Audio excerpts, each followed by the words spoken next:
भक्तः कोऽपि तनोस्तनोति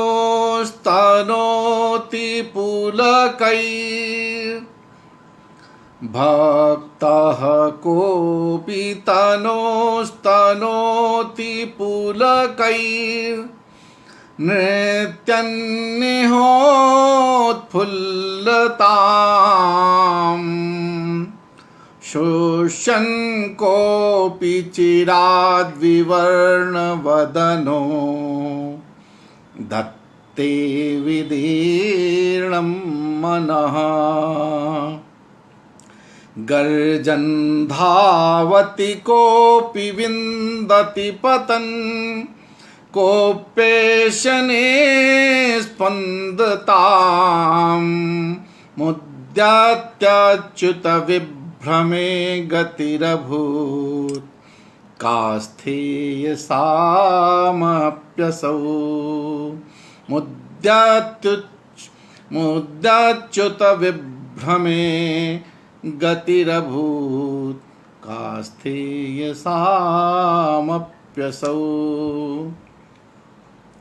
संस्कृतम भारतम के इस आमुख पटल पर आप सभी दर्शक श्रोताओं का से समापन किए थे। हम वहीं से जुड़ते हुए कल के प्रसंग में आपने देखा कि कदली उद्यान में सागरिका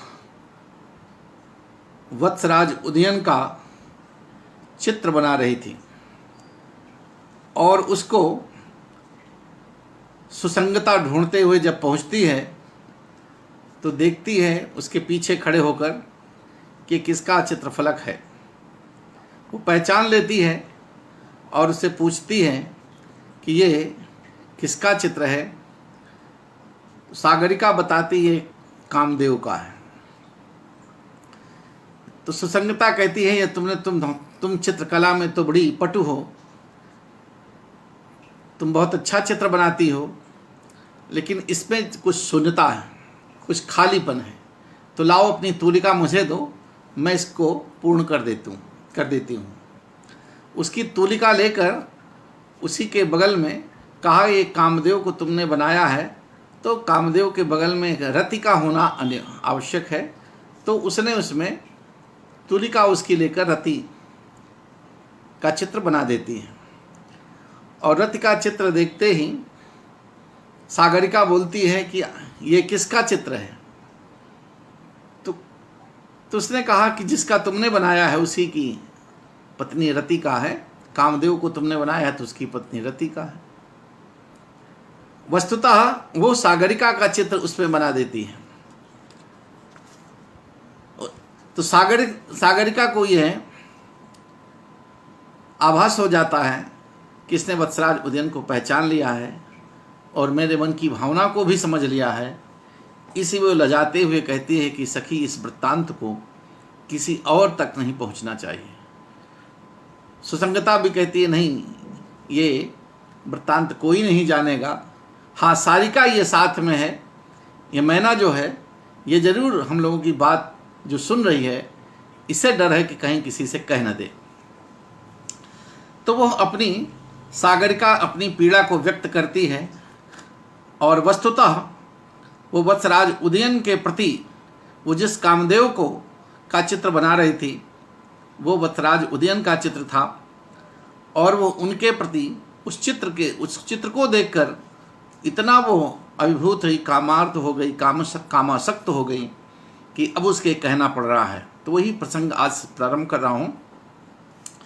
तो सागरिका उसे कहती है तत् किम इदानीम अत्र करिष्यामि। तो अब इस विषय में मैं क्या करूं। अतोपि में अधिकतरम संतापो वर्धते। अब मेरा संताप बहुत अधिक बढ़ रहा है। मेरा कहता उस राजा के विषय में मेरा संताप पहले जो था, अब ये प्रसंग चूंकि तुमको भी ज्ञात हो गया है इसलिए रहस्य को तुम्हारे ज्ञात हो जाने से ये और बढ़ रहा है। तो ऐसा लेकर मन में सोच वो कहती हुई मदनावस्थाओं नाटयति, वो कामातुर होती हुई अपनी अवस्था को का अभिनय करती है। सुसंगता सागरिकाया हृदय हस्तम दत्वा। सागरिका सुसंगता उस सागरिका के हृदय पर हाथ रखते हुए कहते सखी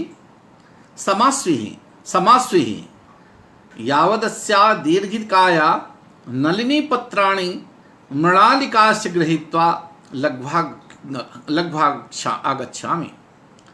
कार्य धीरज रखो सखी, धैर्य रखो, ये मैं इस दीर्घिका माने बावली, मैं इस बावली से कमल लता नलिनी पत्राणी कमल लता के पत्तों को और मृणालिकाश्य और मृणाल को लेकर मैं शीघ्र आ रही हूँ। तो नलिनी का पत्र, कमल का पत्ता और मृणाल, ये किसी कामासक्त किसी वियोगिनी के संताप को कम करने के लिए प्रयोग में होता है। अभिज्ञान शाकुंतलम में शकुंतला जब दुष्यंत के वियोग में वो संतप्त होती है तो उसको भी उसकी सखियां इसी कमली पत्र और मृणाल से उसको शीतलता प्रदान करना चाहती हैं। तो ये मृणाल का, कमल नाल जिसे कहते हैं, उसका गुण है शीतलता प्रदान करना। मृणालम शीतलम वृश्यम पित्तदाहान सजित गुरु। मृणाल शीतल होने से ये काम रूपी कामानल को, कामाग्नि को दूर करने में सक्षम माना गया है। तो इसलिए वो कमल पत्तों को और मृणाल को लाने का उपाय कहते मैं शीघ्र लेके आ रही हूँ। सागरिका कहते सखी अपने मानी नलिनी पत्राणि मृणाल वलयानि च। कहा कि अरे सखी ये दूर हटाओ, इसी की कोई आवश्यकता नहीं है। इस कमलनी पत्रों और मृणाल से तुम जो वलय कंगन बनाकर मैं मुझे शीतलता प्रदान करना चाहती हो, अरे इसको दूर हटाओ, इससे कुछ नहीं होना है, इससे कुछ नहीं होना। अलमेतेन, अरे इनकी कोई जरूरत नहीं है। किमित्य कारण आत्मानम आसायसी ननु भणामि। अरे तुम निरर्थक प्रयास क्यों कर रही हो, इससे कुछ नहीं होने वाला है। इस प्रकार तुम्हारा ये जो आकारण, यानी बिना तुम जो प्रयास कर रही हो, जो इस मेहनत कर रही हो, इससे कुछ नहीं है, व्यर्थ है। तो ये संताप, ये जो मेरा संताप है ये आंतरिक है। तो आंतरिक ताप को मिटाने में ये कमली पत्र और मृणाल भी सक्षम नहीं है। इस उपचार से कुछ होना नहीं है। तो अपने तुम शरीर को क्यों कष्ट दे रही हो, क्यों भाग दौड़, क्यों तुम जो है इस नली पत्र और मृणाल के लिए जा रही हो। अरे कहता है अननु भणामि, मैं तुमसे सच कहती हूँ। दुर्लभ जनानुरागो लज्जा गुरुवी परवश आत्मा प्रिय सखी विषमम प्रेम मरणम शरणम न वरमेकम। बहुत ही अब इसमें उसका काम संताप यही है कि उसके लिए कहता मरणम शरणम, मेरी जो इच्छा है, मेरी जो अभिलाषा है वो दुर्लभ जनानुरागो, वो दुर्लभ जनानुराग। पहला तो मेरा प्रेम जो है वो दुर्लभ व्यक्ति के प्रति है। ऐसा व्यक्ति वत्सराज उदयन है, दुर्लभ जन है, दुर्लभ जनानुराग। कहते हैं दुर्लभ क्यों है, कहते हैं दुर्लभम दुखेन लभ्यते प्राप्यते इत दुर्लभा। जो दुख से प्राप्त किया जाए, दुखेन लभ्यते प्राप्यते इत दुर्लभा, जिसको बड़े कष्ट से दुख के साथ जिसकी प्राप्ति की जाती है वो दुर्लभ होता है। तो दुर्लभ जनानुरागो, तो जिस व्यक्ति से मेरा प्रेम है, जिस व्यक्ति को मैं चाह रही हूँ, मेरा प्रेम एक ऐसे व्यक्ति से जो बहुत ही दुर्लभ है, दुर्लभ व्यक्ति के प्रति मेरा प्रेम है। लज्जा गुरवी, और भारी इसमें लज्जा भी है। लज्जा किस बात की, वो एक और सिंगल द्वीप राजा की पुत्री भी है, और यहाँ वो वत्सराज उदयन की जो महारानी है उसकी दासी भी है। तो इस कारण से वो उसके लज्जा भी उसकी कम नहीं है, दोनों तरफ से वो बंधी है। लज्जा भारी उसकी लज्जा भी है। परवश आत्मा, और उसकी आत्मा भी पराधीन है, क्योंकि वो भी दासी है, वत्सराज वासोदत्ता की दासी के रूप में है। विषमम प्रियसख विषमम प्रेम, और मेरा प्रेम जो ये कैसा है, ये बड़ा भयंकर है, ये बड़ा विषम है, विषम मामले की भयंकर है, बहुत भारी भयानक है। अतयो मरणम शरणम नवरमेकम, मेरे लिए मरण ही सबसे श्रेयस्कर है, मेरा मर जाना ही सर्वश्रेष्ठ, कहते हैं मृत्यु ही मेरा सर्वश्रेष्ठ रक्षक है, वही मेरी शरण है, उसके अलावा कोई उपचार नहीं है। क्योंकि उसकी व्यवस्था क्या है, वो पराधीन भी है अब उसको समझाना भी चाहे कि चलो तुमको राजा के पास हम ले जाएंगे, तुमको पहुंचाएंगे, ढाढ़स भी बढ़ाए, तो कहते वो सब उसको कहते नहीं, ऐसा दुर्लभ है, वो पराधीन है, वो भारी उसकी लज्जा भी है, इसलिए कि वो द्वंद्व में एक और वो राजकुमारी का भी उसके भीतर स्वाभिमान है, एक और वो दास्ता में भी है वासोदत्ता की। तो इन सब कारणों से वासोदत्ता के प्रति अगर वो अनुराग प्रकट कराती है, तो वासोदत्ता अगर जान लेती है तब भी वो पराधीन है, तब भी उसको दंड ही मिलना है। तो अनेक इस प्रकार की चिंताओं से वो ग्रस्त होती हुई वो अपनी सखी सुसंगता से ऐसे कहती है कि सखी, तुम्हारा जो है मेरे लिए इस प्रकार का उपचार करना उपयुक्त नहीं है, क्यों मैं हर प्रकार से मैं पराधीन हूँ, केवल मृत्यु ही मेरी शरण अब बच रही है। तो दुर्लभम जनानुरागा दुर्लभम दुखे न लभ्यते प्राप्यते इति दुर्लभा तस्मिन् दुष्प्रापे जने उदयने अनुरागः प्रेम वर्तते। अतः ताप नाशकोपायाः व्यर्थाः। लज्जा गुर्वी महती लज्जास्ति, आत्मा शरीरम परवशा वासवदत्ताधीन, प्रिय सखी मम प्रेम विषमम विपरीतम, और मेरा बड़ा विषम है, बड़ा विपरीत है। अरे कहाँ मैं यहाँ दास्ता में दासी के रूप में हूँ और कहाँ वत्सराज उदयन है। तो मन में उसकी दूसरी भावना है, वो राजकुमारी का भी वो एक और, तो वो कोई वो दास मनमानी भी नहीं कर सकती है, इसलिए कि वो सिंगल द्वीप की पुत्री है, अपने पिताजी का भी स्वाभिमान उसे दिखाई दे रहा है। तो अनेक प्रकार से वो अपने को चिंतन करके और उस दुर्लभ व्यक्ति के प्रति अनुराग को पाकर वो अपनी सखी से ही कहती है कि सखी, इसमें सिर्फ मुझे मृत्यु ही मेरी शरण, यही मर जाना ही मेरे लिए सबसे श्रेयस्कर लग रहा है और कोई उपाय नहीं दिख रहा है। सुसंगता उसके संताप को वो भी सकरुणम, वो भी दुखी होती है, रे इतना अधिक सखी सागर के समास्वी, अरे तुम तो इतना तुम अधीर हो रही हो, कहा थे धैर्य धारण करो, तुम थोड़ा धैर्य धारण करो सागर, धैर्य धारण करो। क्यों? नेपथ्य, तब नेपथ्य में आवाज आती है। शक्धरा छंद है, आप इसको सुनिए। कंठे कृतावशेषम, कंठे कृतावशेषम कनकमयमधः शृङ्खलाधाम कर्षन् क्रान्त्वा द्वाराणि हेला चलचरणरणात् किङ्किणी चक्रवालः दत्तातङ्कोङ्गनानां मनुश्रितसरणिः सम्भ्रमादस्वपाले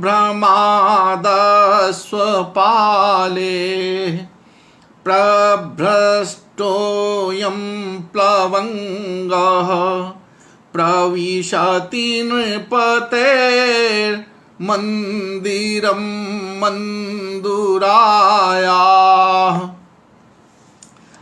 अब ये पढ़ती है, कंठे कृतावशेषम कनकमय मधा शंखला दाम कर्षण क्रांत्वा द्वाराणि हेलाचल चरण रणत किंकणी चक्रवालः दत्तातंकोंगनानां मनुष्यत सरणिः संभ्रमादस्वपालेः प्रभ्रष्टोऽयं प्लवंगः प्रविशति न प्रतेन मंदिरम मंदुराया।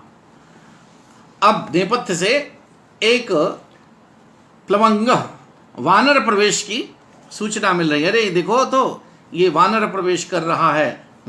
तो उसका चित्रण यहाँ पर हो गया। कंठे कहते हैं मंदुरायाः, मंदुरायाः अश्वशालायाः, अश्वशाला से जहाँ पर घोड़े रहते हैं वहीं उधर उधर से ही कहते हैं मंदुरायाः प्रभ्रष्टः, मंदुरायाः अश्वशालायाः प्रभ्रष्टः च्युतबंधनत्वेन, कहीं वहाँ बंधा था और वो खोल दिया गया है, खुल गया है। तो मंदुरायाः अश्वशालायाः प्रभ्रष्टः च्युतबंधनत्वेन, जिसका बंधन खोल दिया गया है, खुल गया है। आगतः, अरे अश्वशाला से छूटा हुआ, कौन? ये सब प्लवंग के लिए है। अश्वपालैः संभ्रमात् अनुसत सरणी, मतलब ये वर्णन क्या है कि एक अश्वशाला में प्लवंग वानर था जो वहाँ से छूट चुका है, और छूटने के कारण जरूर उससे भयभीत करने वाला रहा होगा, इसलिए उसके जो अश्वरक्षक हैं, जो घुड़सवार जहाँ हैं, घुड़साल जहाँ है वहीं और उसके जो रक्षक हैं वो उसको मार्ग में पीछे पीछे उसके दौड़ पड़े, देखो भाई किसी को ये हानि ना पहुँचा दें, तो उसके पीछे पीछे दौड़ रहे हैं। और वो उसके पैरों में घुंघरू बंधे हुए हैं। तो जब वानर उछल उछल के कूद के जब वहाँ से निकला तो उसके पैरों में बजते हुए घुंघरुओं के कारण ध्वनि हो रही है, घुंघरू बजने लगे हैं। और गले में उसके जो सिकड़ी, और सिकड़ी भी नहीं है, सोने की है, तो स्वर्ण में निर्मित जो सिकड़ी थी जिसमें वो बंधा हुआ था, उसको टूट जाने से उसकी जंजीर टूट गई है और वो नीचे जमीन पर घिसते हुए उसको, वो कहीं फंसी हुई और उसको जमीन पर घसीटते हुए भागा चला रहा है। और भागते हुए क्या करता है कि दरवाजों को पार कर, वो महल के भीतर दरवाजों को पार करते हुए और अंतःपुर जो वनिताएं हैं, वनिताओं को भयभीत करता हुआ वो राजा के भवन में प्रवेश कर रहा है। ये वानर का ये चित्रण है। तो उसका कहते हैं अश्वशाला से छूटा हुआ। मंदुराया अश्वशालाया प्रविष्टः, तो अश्वशाला से छूटा हुआ। अश्वपालैः संभ्रमात् अनुसृत सरणी, और अश्वरक्षकों के द्वारा मार्ग में शीघ्रता पूर्वक, यानी जल्दी से इसको, अरे भाई छूट गया, इसको जल्दी पकड़ो, तो अश्वरक्षकों के द्वारा मार्ग में शीघ्रता पूर्वक पीछा किया जाता हुआ, उसके पीछे पीछे अश्वरक्षक लग गए कि देखो किसी को हानि न पहुंचा दे। तो अश्वरक्षकों के द्वारा मार्ग में शीघ्रता पूर्वक पीछा किया जाता हुआ। और हेला चल चरण रणत किंकणी चक्रवाला, हेलया लीलया चलाः धाविताः ये चरणाः तेषु रणत शब्दायमानं किंकणीनां चक्रवालं यस्य तथा विधः अयं दृश्यमानः सन्निकृष्टः या प्लवंगः वानरः। और वो लीला हेलया, और वो जैसे वानर दौड़ता है, छूटा तो वो थोड़ा भगता है, उछलता कूदता, तो लीलापूर्वक चलने से, लीलापूर्वक इधर उधर कूदते फांदते चलने के कारण पैरों में बजते हुए घुंघरुओं के समूह वाला, पैरों में बजते हुए घुंघरुओं के समूह वाला ये वानर, ये बंदर। कैसे? कंठे कृतावशेषम कनकमयम श्रृंखला दाम अधा कुर्वन्। कंठे कृतस्य छिन्नस्य अवशेषम अवशिष्टम कनकमयम, गले में पड़ी हुई जंजीर के टूटने से, गले में टूटी हुई जंजीर के, और कैसी जंजीर है? स्वर्ण निर्मित है। तो गले में टूटने से बची हुई स्वर्ण निर्मित सोने की बनी हुई जंजीर को नीचे अर्थात जमीन पर, भूमि पर घसीटता हुआ तथा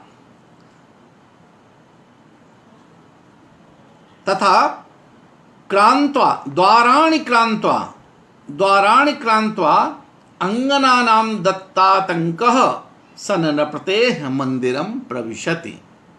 तथा दरवाजों को पार करता हुआ, यानी वो महल के भीतर घुस रहा है, तो एक दरवाजा दो दरवाजा, तो जैसे वो छूटा फट से अंदर की ओर घुसने का प्रयास, तो दौड़ भी रहा है, उछल कूद के कारण उसके पैर में घुंघरू बंधे हैं, उसके कारण आवाज़ भी हो रही है।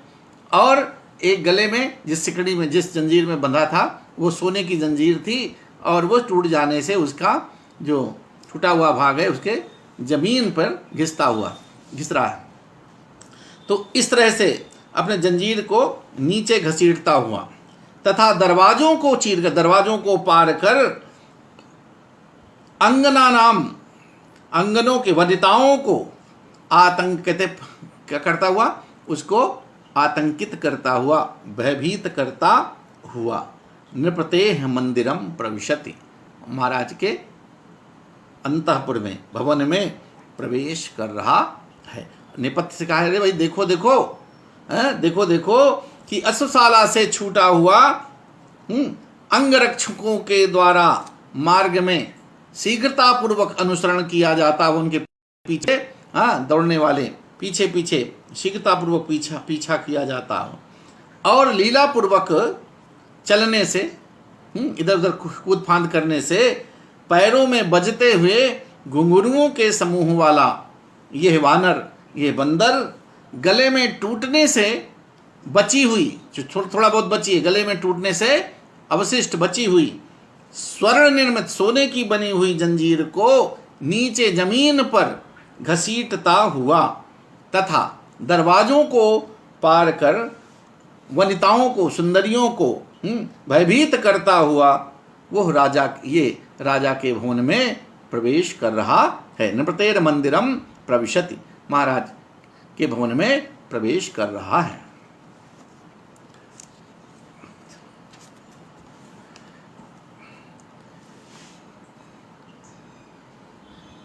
अब इसमें जो है, अब एक वानर को सोने की जंजीर में बंधा हुआ है। सोने की जंजीर कहने का तात्पर्य यहाँ पर राजा का वैभव है, राजा का सामान्य नहीं है। उसका वानर भी जिस जंजीर से बंधा है वो सोने की है। आरभटी वृत्ति का ये यहाँ पर एक भेद अवपात यहाँ पर दृश्य, अवपातस्तु निष्काम प्रवेशत त्रास विद्रवही। तो ये एक तरह से, अब इसी का समर्थन एक अभी वानर का एक चित्रण और इसमें आ रहा है। अपिच, और भी देखिए इस वानर के द्वारा और क्या हो रहा है, लोग भयभीत हो रहे हैं, घबरा रहे हैं।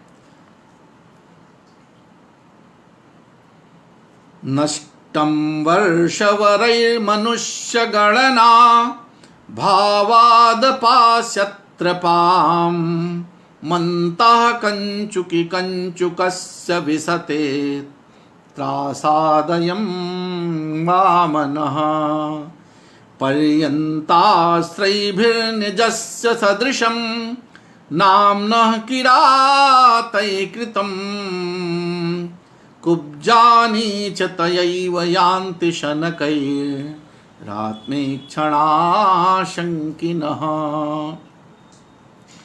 अब इसका समर्थन, भाई सचमुच बानर छूटा है, भाई देखो। अब बानर को छूटा हुआ देखकर सभी भयभीत हो रहे हैं।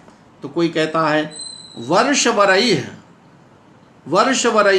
नष्टम वर्षवरैः मनुष्य गणना भावादपास्यात्रपा। जो नपुंसक लोग हैं, नपुंसक ने बंदर के भय से उस रनिवास में रहने वाले नपुंसक भी हैं, और नपुंसक जो है उनकी मनुष्य में गणना होती नहीं है, न पुरुष है न वो स्त्री हैं, तो वो उनको किसी प्रकार का लाज भी नहीं है। तो कहते वर्षवरैः मनुष्य गणना भावात त्रिपाम अपास त्रासाद नष्टम। कहते नपुंसक लोग जो है, जो उस बंदर के भय से, जिनकी मनुष्यों में गणना न होने के कारण लज्जा छोड़कर वो भाग निकले। मनुष्य होते तो थोड़ा वानर को देखकर हिम्मत भी रहती, अरे छोड़ो वानर है, क्या दौड़ते हो भागते हो। लेकिन वो नपुंसक हैं, इसलिए कि वो मनुष्य है नहीं, तो इसलिए उनको मनुष्य होने का भी कोई भान नहीं है, और वो कोई लाज भी नहीं है, लज्जा नहीं, मनुष्य होने का, मनुष्यत्व होने का कोई उनको पौरुष भी नहीं। तो इसलिए कहते हैं नपुंसक उस वानर के भय से, मनुष्यों में गणना न होने के कारण, मनुष्य गणना भावात, तो मनुष्य में गणना न होने के कारण अपास्य त्रपा, अपनी लज्जा को छोड़कर भाग गए। त्रासाद नष्टम। और कहता अंतः कंचुकी कंचुकस्य विसति त्रासाद अयम वामनः। और जो थोड़ा वामन लोग हैं, जो बौना है उस अंतापुर में रजमास में रहने वाले उस महल के भीतर, कहते हैं ये बौना भी भय के कारण, उस वानर के भय से, कंचुकी कंचुकस्य, त्रासाद माने भय के कारण, कंचुकी कंचुकस्य, अंतापुर में, कंचुकी अंतापुर में रजमास में रहता है, और वो वृद्ध होता है, उसके भी लक्षण आप अभी सुनते हैं। तो कंचुकी एक बहुत ढीला ढाला कंचुक, चोंगा जिसको कहते हैं, ढीला ढाला कुर्ता, उसको पहनता है। तो जो बौना है वामन, वो अपने भय के कारण कंचुकी कंचुकस्य अंतः प्रविशति, वो कंचुकी के चोंगे के, यानी उस ढीले ढाले कुर्ते के भीतर छिपा जा रहा है सामने, और वो बौना भी कंचुकी के लंबे उस जामे के में प्रवेश कर रहा है। पर्यंताश्रय भिर निजस्य सदृशम नामना किरातई कृतम। और किरात लोग जो हैं, किरातों ने, किरात जो अंतापुर में रहने वाले हैं, वो भी अपनी उस अंतापुर में, उस प्रांत भूमिका से अंतापुर का आश्रय लेकर, आश्रय भी निजस्य सदृशम नामना किरात, अपने नाम के सदृश, अपने नाम के अनुरूप उन्होंने आचरण किया। और किरात लोग जो है वो भी अंतापुर में प्रवेश करके उन्होंने अपने नाम को सार्थक किया। क्यों किरात नाम क्यों सार्थक किया? कहते हैं किरात, इनको कहा क्यों जाता है? अंतापुर में किरात है तो कहते क्री विक्षेप में का प्रत्यय लगाकर कहते किरह और अतति, किरह और अतति ये दो किरात के पद विच्छेद हैं। किरह और अर्थ से सततम गच्छति, अर्थात विक्षिप्त सा इधर उधर, जो विक्षिप्त होकर के इधर उधर भ्रमण करता रहता है किरात अंतापुर में, तो उस इधर उधर भ्रमण करने वाले, अथवा किरम प्रांत देशम अतति गच्छति इति किरातः, जो अंतापुर में इधर उधर विचरण करता है, घूमता फिरता रहता है, उसको किरात कहते हैं। किरम प्रांत देशम अतति गच्छति इति किरातः, अर्थात प्रांत अंतापुर भाग में भ्रमण करने वाले।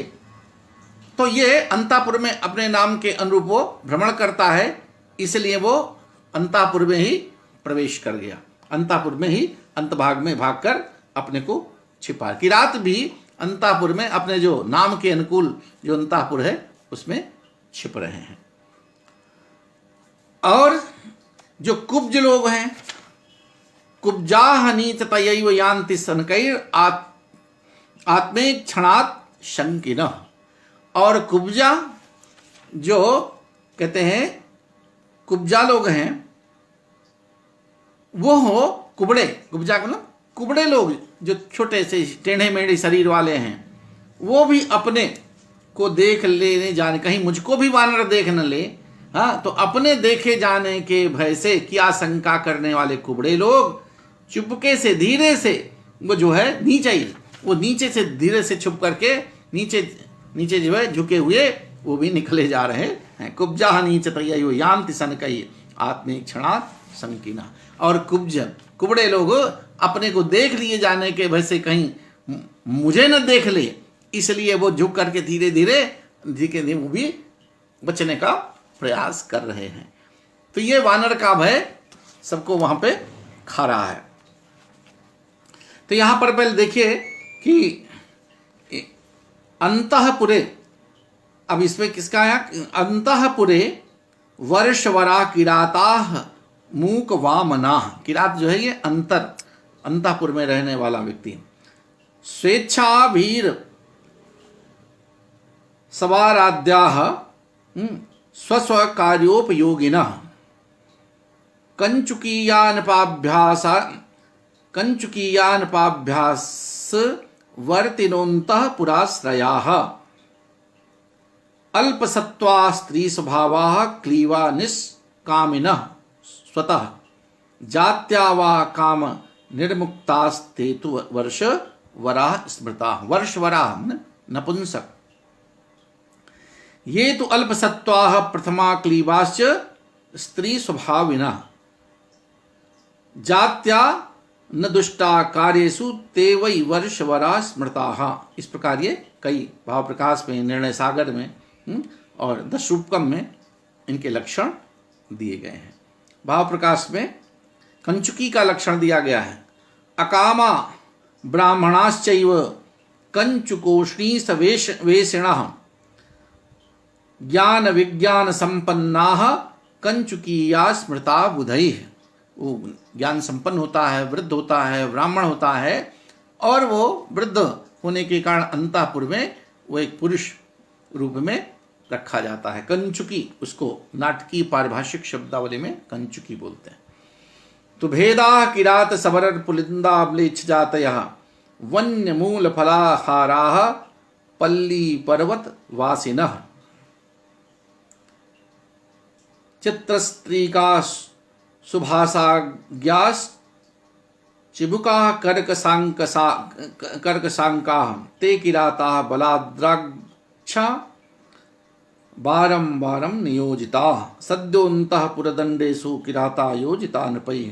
ये भाव प्रकाश में किरात का लक्षण दिया गया है।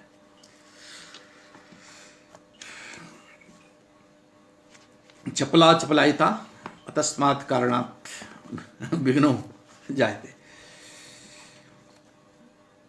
सुसंगता, तो इस तरह से ये प्लवंग का यहाँ पर प्रसंग चलता है। सुसंगता इस प्रसंग को देखती है, नेपथ्य से ये वानर के आने का प्रसंग छिड़ता है। तो सुसंगता भी कहते आकर्ण अग्रतो अवलोक संभ्रमम उत्थाय सागर काम हस्ते गृहीत्वा। तो वो कली में चित्रफलक देख रही थी, चित्रों के विषय में चर्चा हो रही थी, दोनों आपस में बात कर रही थी। तो सुसंगता उसको देख करके सामने वहां से हटने का चूंकि अब ब्याज हो रहा है, तो क्या करें, तो एक वानर का यहाँ दृश्य उपस्थित हो जाता है। तो आकर्ण अग्रतो अवलोक्य, उस सुसंगता ने उस कोलाहल को सुना, वानर की पकड़ो, अरे भाई भागो भागो भागो भागो, इस तरह से सुना उसने भी, और देखा कि वही सामने आकर्ण अग्रतो अवलोक, सुना उस कोलाहल को सुन करके और आगे देख करके ससंभ्रमम उत्थाय, और बड़े घबराहट के साथ उठ करके सागरिकाम हस्ते गृहीत्वा, सागरिका का हाथ पकड़ करके सखी उत्तिष्ठ उत्तिष्ठ, अरे सखी उठो उठो, एस खलु दुष्ट वानरा इत एव आगच्छति, अरे ये देखो तो दुष्ट वानर इधर ही भागा चला आ रहा है। तद लक्षितम तमाल विटपांधकारे प्रविश्यैनम अतिवाहयावह, अरे चलो तो वही इधर भागा रहा ना, हम लोग इस तमाल विटप के ऊट में, हम लोग इस तमाल वृक्ष के आड़ में, ओट में हम लोग भी छिप करके इससे अपनी बचत करते हैं, इससे रक्षा करते हैं। तमाल वृक्षों के इस अंधकार में, हम झाड़ी में घुस करके हम लोग भी अलक्षित, ये देख ना पाए, ऐसा करके अलक्षित होकर के इसको ये निकल जाने देते हैं। प्रविश्चैनम अतिवाह्य, तो यहाँ पर ये हट जाए, निकल जाए, तो हम लोग यहाँ पर प्रवेश करके इससे अपनी रक्षा कर लेते हैं, बचा लेते हैं। तथा कृत्वा उभे समयम पश्यन्तो स्थिते सभयम, तथा कृत्वा उभे सभयम पश्यन्तो, वे दोनों जो है भय के साथ वहां पर छिप छिप करके खड़ी हो जाती हैं। सागरिका फिर कहती खड़ी हुई है, सुसंगते कथम तो या चित्रफलक उज्जिता, अरे सुसंगते तुम तो चित्रफलक को लगता है वहीं तुम छोड़ के चली आई, वहीं पे छोड़ दी। सुनकर कहा कि अरे सुसंगते, क्या तुम्हारे द्वारा चित्रफलक वहीं छोड़ दिया गया? कदापि कोपी तम प्रेक्षते, कहीं उसको कोई कोई देख न ले। तो सुसंगता कहती है, सखी सुस्थिते किम अद्यापि चित्रफलके न करिष्यसि। अरे सुस्थिते अर्थात इस जल्दी में भागने के कारण, शीघ्रता के कारण के रहने पर भी निश्चिंत होकर खड़ी रहने वाली, अरे तुम जल्दी भी है और उससे भागना भी है, तुम सुस्थित खड़ी रहने वाली, अब भी चित्रफलक से क्या करोगी? सुसंगते, हाँ, किम अद्यापि चित्रफलके न करिष्य। अरे अब चित्रफलक से तुम क्या करोगी भाई? अब चित्रफलक से तुम्हारा क्या, चित्रफलक लेकर क्या करोगी? देखो एस खलु दधि भक्त लंपटा सारिका पंजरम उद्घाट्य दुष्ट वानरो अतिक्रांता। अरे देखो किसे, दही और भात का लोभी ये दुष्ट वानर ये सारिका के पिंजड़े को उद्घाट्य मैंने खोलकर ये इधर भाग आया है। ऐशा खलु मेधाविनुद्दीनान नतो गच्छति। अरे ये मेधावनी, अरे वो तो मैना को, सारिका के पिंजड़े को खोल करके, सारिका ये है दुष्ट वानर, तो सारिका के पिंजड़े को खोलकर भाग आया है। किसके? दही और भात का लोभी, उसके पिंजड़े के भीतर जो रखा था उसको ये खोल दिया है और खोल करके इधर भाग आया है।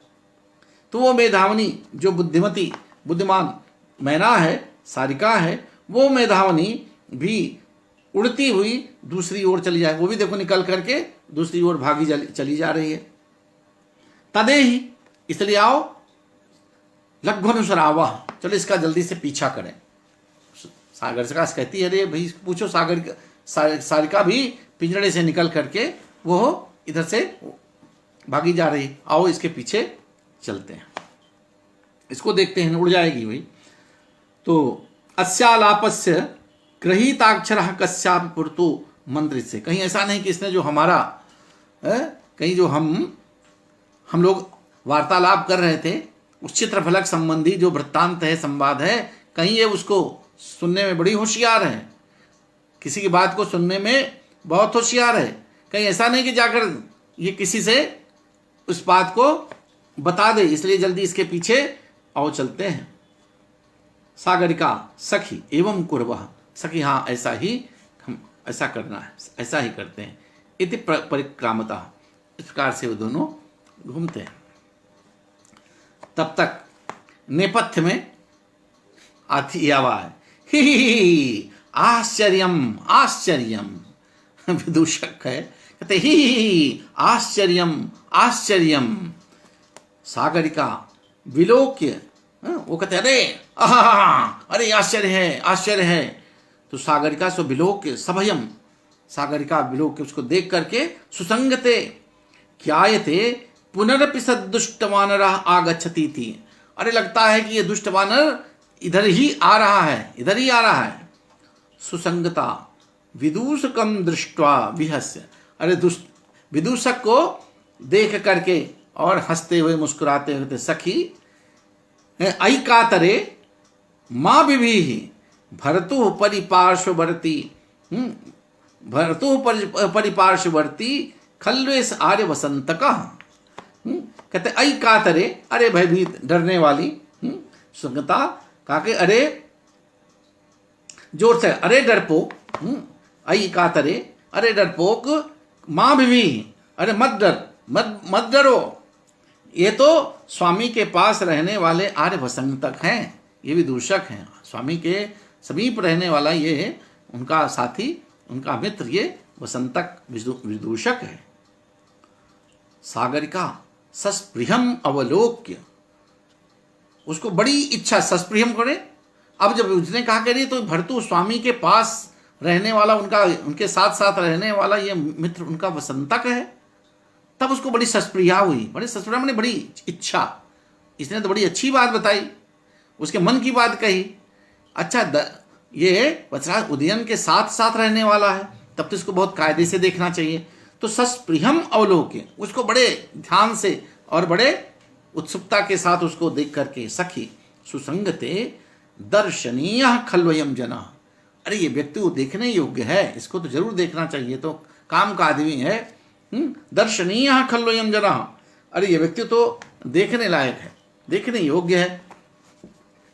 सुसंगता आई सुस्थिते, अरे अरे अरे निश्चिंत, अरे तुम तो बड़ी अब जो है सारा भय दूर हो रहा है। अय निश्चिंत किम अनेन दृष्टे, इसके देखने से क्या होगा, इस वसंतक को देखने से क्या लाभ, इससे क्या होता। दूरी भूता खलु सारिका, अरे देखो तो वो दूरी भूत इस सारिका जो है ये उड़ी जा रही है, यहाँ से दूर चली गई है। तदेहि, उसको तो देखो, जाकर किसी से बता देगी तो सब इसको देखने से क्या तुमको मिलेगा। तदेहि अनुसरा, अरे उसको पीछा करो, सारिका को पकड़ो, नहीं तो वो जाकर के किसी से हम दोनों की बात को बता देगी। इति निष्कांत, तो ये दोनों इतने निष्कांते निकल लेती हैं। ततः प्रविष्टो विदूषकः, अब वो दोनों वहां से निकल लेती हैं। विदूषक प्रवेश करता है।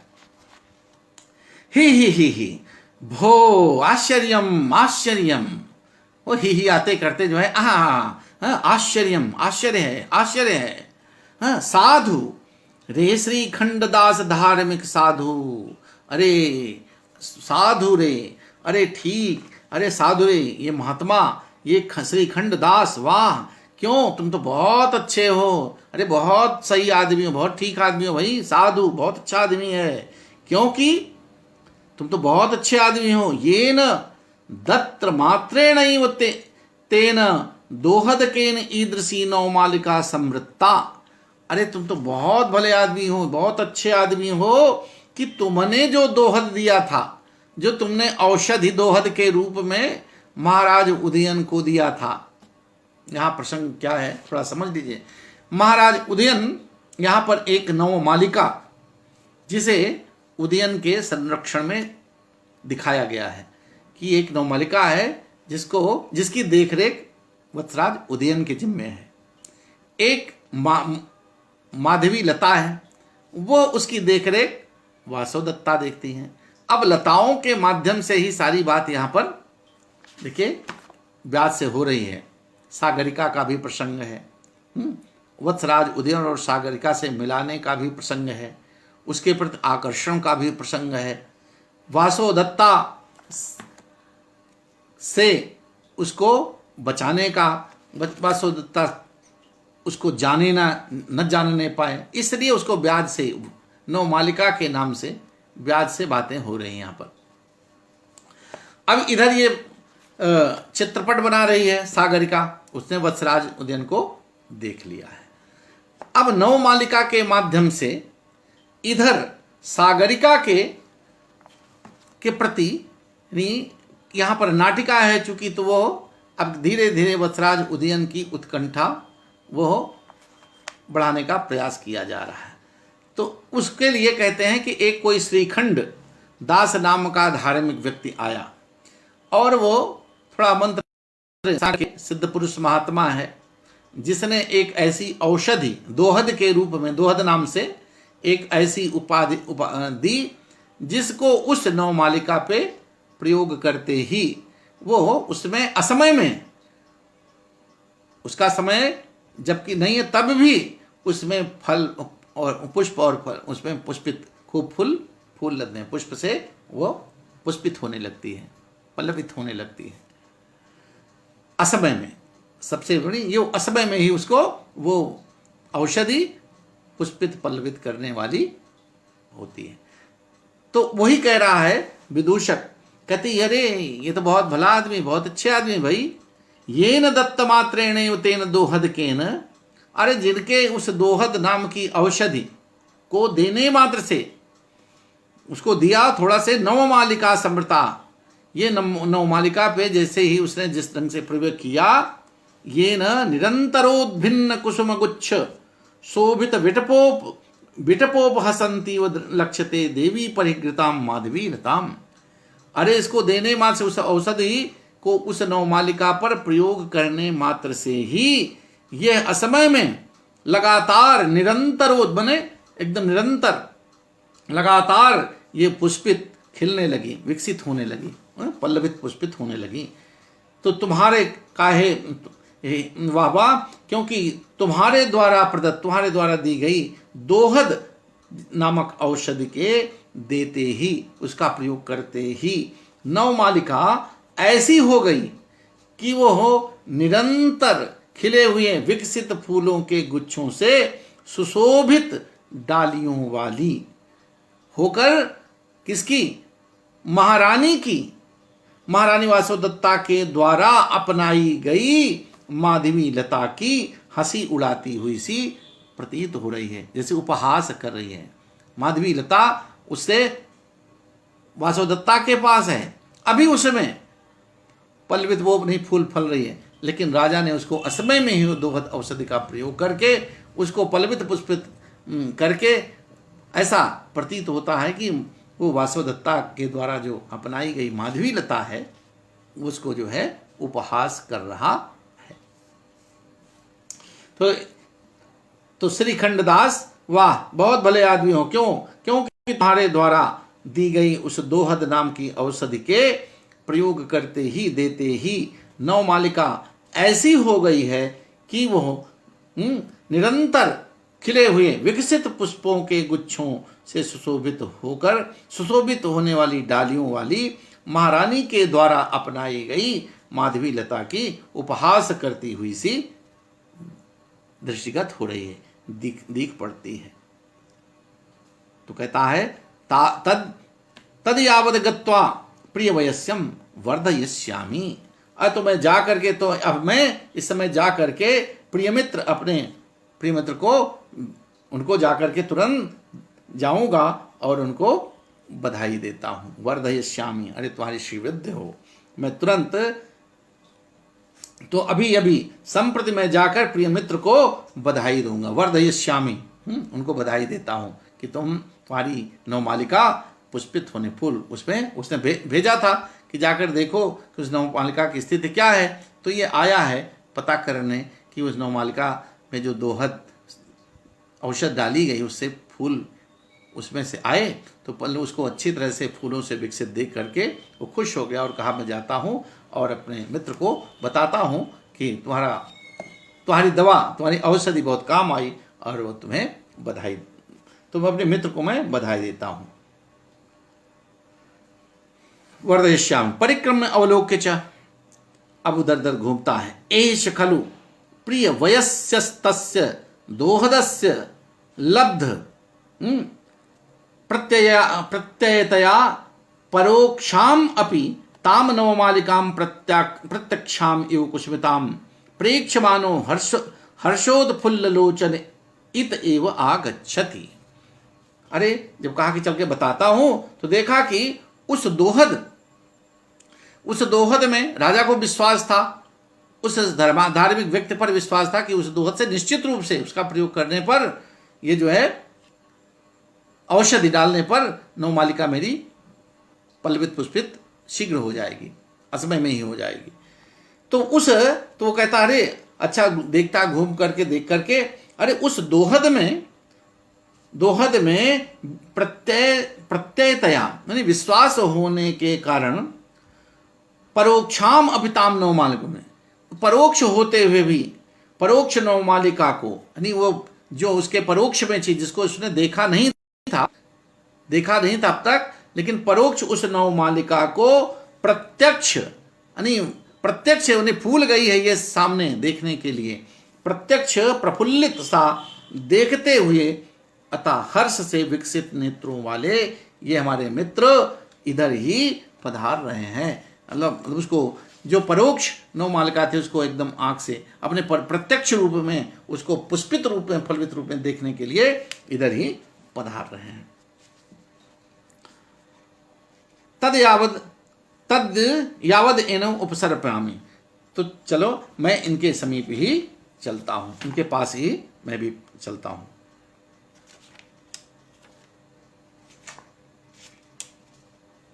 राजा ततः प्रविशति यथा निर्दिष्टो राजा। इसके बाद राजा वही नवमालिका को देखने के लिए उधर आ रहा है। राजा कहता है, उत्तामोत्कलिकां विपाण्डुररुचं प्रारब्धजृम्भां क्षणात् आयासं श्वसनोद्गमैरविरतैर् आतन्वतीमात्मनः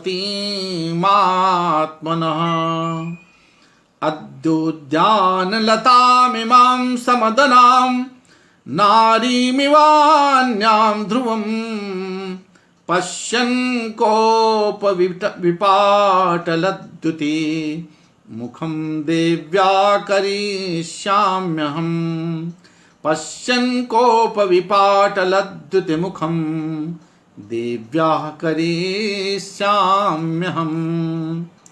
राजा कहता है, उद्दामोत्कलिकां विपाण्डुररुचं प्रारब्धजृम्भां क्षणात् आयासं श्वसनोद्गमैरविरतैर् आतन्वतीम् आत्मनः अद्योद्यानलतामिमां समदनां नारीमिवान्यां ध्रुवं पश्यन् कोपविपाटलद्युतिमुखं देव्याः करिष्याम्यहम्।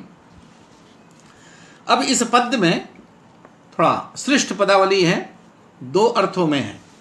कहता है पश्यन कोपविपाटलद्युति मुखम देव्या। आज वो वासवदत्ता को चिढ़ाना चाहता है। उदयन कहता है आज मैं वासवदत्ता को थोड़ा चिढ़ाऊंगा, और उसको चिढ़ाएंगे तो थोड़ा वो क्रोध भी करेगी। आज को मैं थोड़ा से उसको उसके मुख को जरा चिढ़ाऊंगा तो क्रोध करेगी, और क्रोध होने के कारण इसका मुख थोड़ा लाल पड़ेगा, अरुणिमा। तो आज महारानी के मुख को क्रोध से मैं अरुणिम कर दूंगा, लाल कर दूंगा। क्यों करेगा भाई? कहता उद्दामोत्कलिकां विपाण्डुररुचं प्रारब्ध जिह्वां क्षणा। एक पक्ष कहता है कि अहम, आज मैं, अहम क्षणात्, शीघ्र ही, अभी भी इसी समय मैं शीघ्र ही उद्दामोत्कलिकां, उद्दामोत्कलिकां, उद्दामा बन्धरहिताः प्रकाशमिताः कलिकाः कोरकाः यस्याः सताम। यहाँ नारी पक्ष भी होगा और एक कलिका का भी पक्ष है। तो पहले हम एक पक्ष देखते हैं कि मैं शीघ्र ही अत्यधिक विकसित कलियों वाली उस नवमालिका को, नवमालिका की से, और इनको वासवदत्ता, तो कहते मैं शीघ्र ही अत्यधिक विकसित कलियों वाली नवमालिका के लिए प्रारब्ध जिह्वां, आरंभ हुए प्रस्फुटन वाली, आरंभ प्रारब्ध जिह्वां, प्रारंभ हुए प्रस्फुटन वाली, जम्भाई लेने वाली,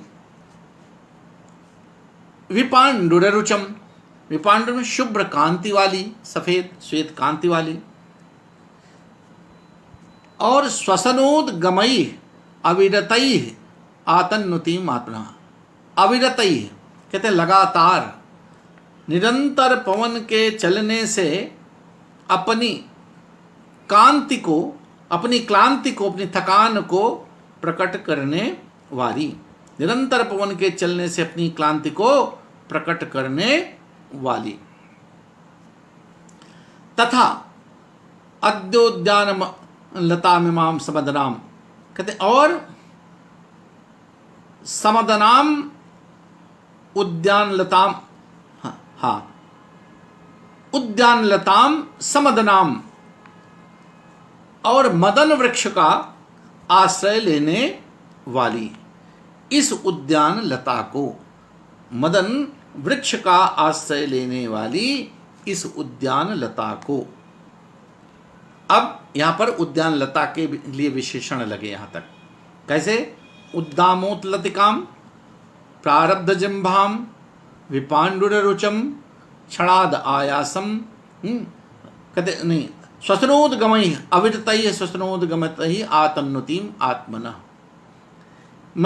मैं आज शीघ्र ही अत्यधिक विकसित कलियों वाली, प्रारंभ हुए प्रस्फुटन, विकसित होने वाले, शुभ्र कांति वाली, निरंतर पवन के चलने से अपनी क्लांति को प्रकट करने वाली तथा मदन वृक्ष का आश्रय लेने वाली इस उद्यान लता को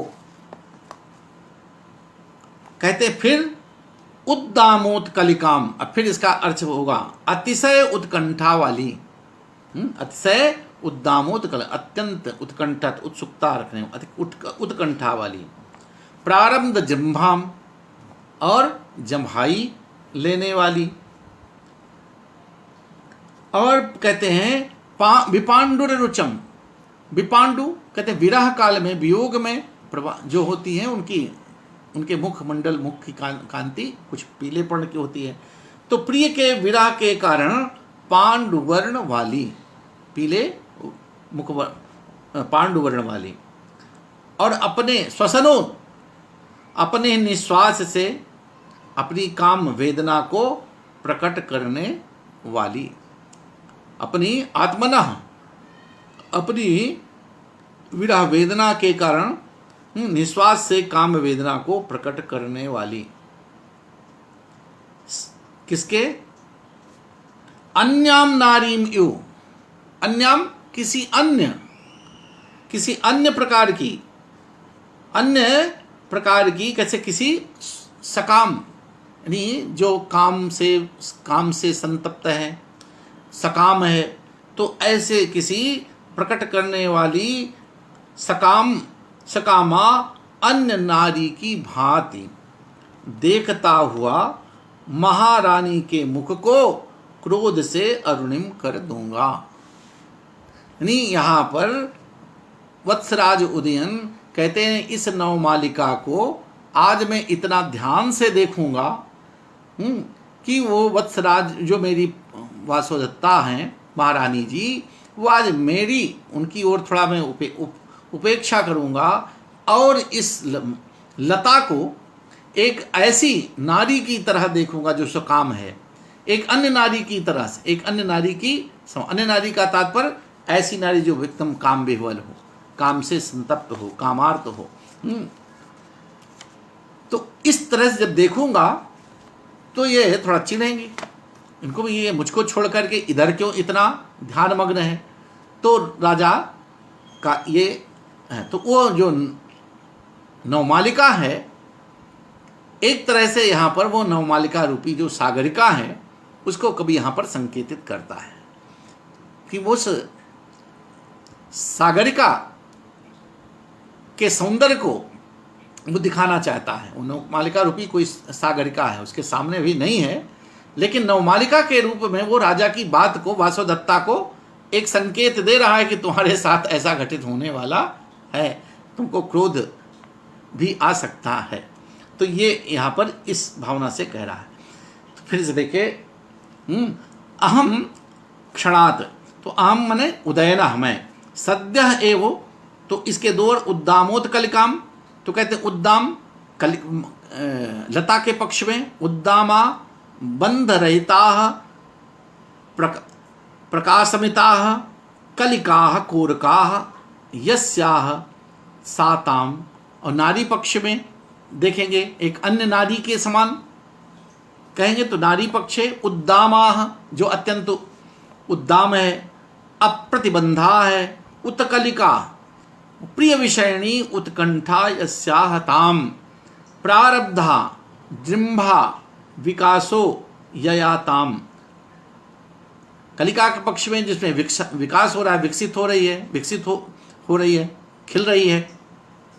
नारी पक्ष में कहते हैं जृंभा विकासो ययाताम, पक्षांत प्रारब्धा जृंभा जृंभणम गात्रभंगा ययाताम विशेषेण, और जो कामार्थ नारी है वो कामार्थ होने के कारण, काम से संतप्त होने के लिए वो जम्भाई लेती है, वो अपने प्रिय से मिलन के लिए उत्कंठित होती है। सर्वत्र पुष्पोद गमात शुभ्रा रुक कांति ही यस्याह, अब जो एक नवमालिका पक्ष में खिलने के कारण वो शुभ्र कांति वाली है, और पक्षांतरे दूसरे नारी पक्ष में क्या होगा, प्रिय विरहेण विपांडुर कांतिम कांतिमतीम। और वो चूंकि वियोग में है नारी पक्ष में, तो वो वियोग के कारण पांडु वर्ण वाली हो जाए है।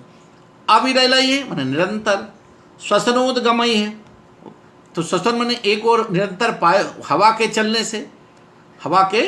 चलने से वो अपनी क्लांति को प्रकट करने वाली है लता पक्ष में। और इधर निरंतर ही श्वसनोद्गमय है, श्वसनोद्गमय वायु नाम उद्गमय उत्पत्ति भी आत्मना स्वस्याः आयासम खेदम आतनुतिम विस्तारयन्तीम।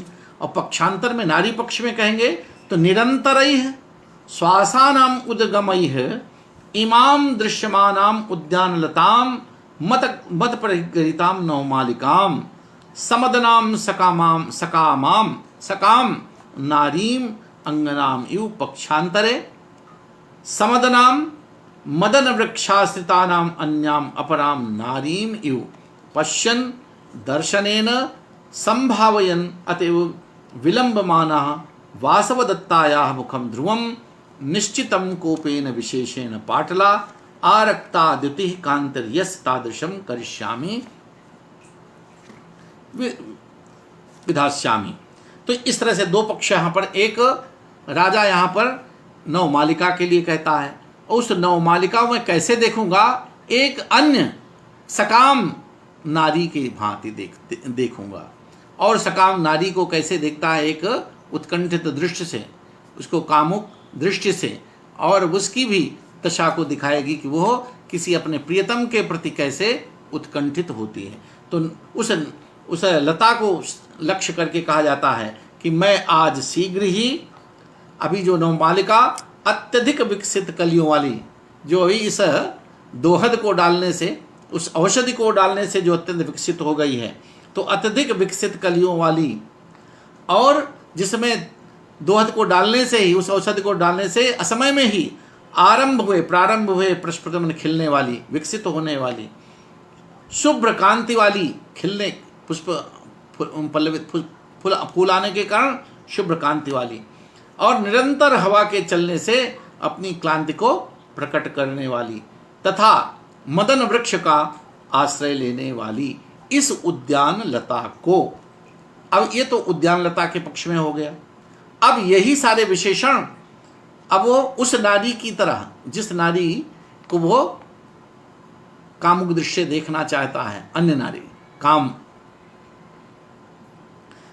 वासोदत्ता को दिखाना चाहता है कि देखो ये किसको कैसे देखता है, तो उस किस नारी की समान, जो अतिशय उत्कंठा वाली, जो कामासक्त होने के कारण अत्यंत उत्कंठा वाली, जम्हाई लेने वाली, और प्रिय विरह के कारण पांडुवर्ण वाली, पीले मुख वाली, अपने निश्वास से, अपने गर्म सांसों से काम वेदना को प्रकट करने वाली, ऐसी सकाम, काम से पीड़ित अन्य नारी की भांति देखता हुआ मैं आज पश्यन, उसको मैं इस तरह से देखता हुआ, कोप पाटल द्युति मुखम देव्याह मुखम, मैं महारानी के मुख को कोप विपाटल द्युति, कहते मुख उनके, अपने महारानी के मुख को क्रोध से पाटल द्युति यानी अरुणिम, लाल अरुणिम कर दूंगा। आज मैं उनको थोड़ा से चिढ़ा करके उनके मुख को क्रोध के कारण लाल बना दूंगा। तो यहाँ पर ये वस्तुतः वासोदत्ता के पास माधवी लता है, उसका विकास नहीं हुआ है, और नवमालिका जो संरक्षण में है उदयन के, वो उसको दोहद प्रक्रिया से, दोहद औषधि से उसको विकसित कर दिया है। तो ये राजा उदयन की यहाँ पर नवमालिका लता श्रीखंड दास के जो दोहद औषधि है, दोहद के कारण कलियों से लद गई है, पुष्पों के उद्गम के कारण ये शुभ्र कांति वाली हो गई है, मनोहारिणी हो गई है। इसकी कलियों में यौवन का विकास, कलियों का विकास माने उसमें नवमालिका के माध्यम से एक उस युवती, उस उसको व्यंग्य है, सागरिका के लिए ही सारे लक्ष्य हैं ये, कि वो भी उसको यहाँ पर संकेतित है सारी चीज़ें, कि इसकी कलियों में यौवन का विकास आ गया है। वो मंद मंद पवन के झोंकों से हिलती हुई थिरकती सी प्रतीत हो रही है, और मदन नामक वृक्ष का आश्रय पा जाने से इसमें मादकता की वृद्धि हो गई है। ये सारे दृश्य जो है वो नायक और नायिका के लिए व्यंग्य रूप में भी यहाँ पर संकेतित है। राजा उदयन यहाँ पर कह रहे हैं कि यह लता उस नवयौवना की भांति है जिसके हृदय में प्रिय विषयणी अबाधित अतिशय उत्कंठा हो, अथवा प्रिय मिलन की अभिलाषा के कारण जिसे उद्दाम तात्पर्य अतिशय, उत्कलिका नहीं लक्षणा, रोमांच सात्विक भाव की दस हो गई है, रोमांचित नहीं सात्विक भाव जो जिसमें हो रहा है, प्रिय विरह के कारण जो पांडुवर्ण वाली हो गई है, अथवा पुष्पित। अब यहाँ पुष्पित होने का मतलब, पांडुवर्ण का मतलब पुष्पित का उसके स्त्रीत्व का बोधक है, कि अथवा पुष्पित होने का मतलब उसके रजस्वला होने के कारण काम वेग की वृद्धि हो जाने से वो अत्यंत निर्मल कांति वाली हो गई है, जो अपनी काम वेदना को प्रकट करने के लिए शरीर को मरोड़ती हुई जम्हाई ले रही है। ये काम संतप्त अवस्था का वर्णन इसमें कवि करना चाहता है। और प्रिय मिलन में किसी कारणवश विलंब होने से वो अपनी कामक क्लांति को, अपनी काम वेदना को अपनी लंबी सांसों से, उसासों से प्रकट कर रही है, जो मदन कामाशक्त होने के कारण काम पीड़ित। ये है नवमालिका के और उस अन्य नारी की जो कामार्थ है उसकी दशा का यहाँ पर संकेत है। तो उदयन कहता मैं इस उद्यान की, उदयन स्वयं कहता मैं इस उद्यान की नवमालिका लता को वासव दत्ता से अलग, वासव दत्ता से भिन्न नव यौवना की भांति अनुराग पूर्वक देखता हुआ, इसको मैं बड़े ध्यान से देखूंगा जिससे वासव दत्ता चिढ़े भाई, वो देखें कि इधर इनको इतना ध्यान से क्यों देख रहे हैं। तो बात अनुराग पूर्वक देखता हुआ महारानी के मुख को क्रोध से अरुणुम कर दूंगा। राजा उदयन के कहने का तात्पर्य क्या है कि मैं इस लता को इस प्रकार अनुराग भरी दृष्टि से देखूंगा कि मानो मैं रानी वासव दत्ता की आंखों के सामने ही अन्य नव यौवना से प्रणय लीला कर रहा हूं। ये सारे संकेत सागरिका के बहाने से हो रहे हैं। जैसे किसी लावण्यमयी युवती को देखकर सहृदय के हृदय में काम कोरक निकल आते हैं और सात्विक भावों की उत्पत्ति हो जाती है, ठीक यही दशा उदयन बताता है। उदयन कहता है मेरी भी होगी। वासव दत्ता मेरे इस आचरण को देखकर कुपित हो जाएगी और उसके सुंदर मुख में कोप की अरुणिमा फैल जाएगी। तो इस बहाने से कहता है आज मैं वासव दत्ता को क्रुद्ध कर प्रसन्नता का अनुभव करूंगा। यह एक तरह से अनुरागातिश है वासव दत्ता को। भाई किसी महारानी है, अपनी पत्नी है, सुखिया है, उसके सामने किसी की बड़ाई होगी, किसी की तारीफ होगी तो स्वाभाविक है चिढ़ेगी। तो कहने का आशय यह है कि वासव दत्ता की जो माधवी लता का विकास अब तक नहीं हुआ है, उसमें पुष्प अभी वो विकसित नहीं हुई है, उद्गम नहीं हुआ, उसमें फूल भी नहीं खिले हैं। नवमालिका पुष्पों से अलंकृत हो गई है। राजा ने जिसको अपनाया है नवमालिका को, वो पुष्पित हो गई है। तो वही लता कहता मैं अपनी लता को देखकर प्रसन्न हो जाऊंगा और रानी मेरी प्रसन्नता से अपमानित होकर क्रोध से अपने मुख से पाटलिमा नहीं लाल अरुणिमा लाल गुस्सा जाएंगी, वो क्रोध करेंगी, क्रोध की वर्षा करेंगी। मतलब राजा अपनी नवमालिका को विकसित दिखाई देखेगा, वासव दत्ता के सम्मुख प्रकट करेगा। और माधवी लता चूंकि उसकी नहीं विकसित हुई है तो उसको उसी के माध्यम से चिढ़ाने का प्रयास करता है। वस्तुतः यह चूंकि सागरिका का प्रसंग है तो वह सागरिका भी यहाँ पर वो सिद्ध महा, देखिए यहाँ पर दो चीज़ें हैं। यहाँ पर श्रीखंडदास नाम का धार्मिक व्यक्ति दोहद के बहाने से उसको पुष्पित पल्लवित करता है। और सागरिका भी जो उसके अंतापुर में भेजी गई है वो भी किसी सिद्ध महात्मा के व्यक्ति उपदेश से आई है, क्योंकि सिद्ध महात्मा ने उपदेश दिया है कि सिंगल द्वीप की राजा की पुत्री जो रत्नावली है वो इतनी भाग्यशाली है, वो जिस व्यक्ति के साथ उसका पाणी ग्रहण होगा वो चक्रवर्ती नरेश होगा। तो वो भी सिद्ध पुरुष के द्वारा बताई गई है। तो श्रीखंडदास के मंत्र औषधि के से समय में फूल निकल आए हैं। तो दोनों उद्यान में वर्तमान हैं। राजा उद्यान में ही सागरिका के रूप पास में बंधकर वासव दत्ता के को भाजन बनेंगे।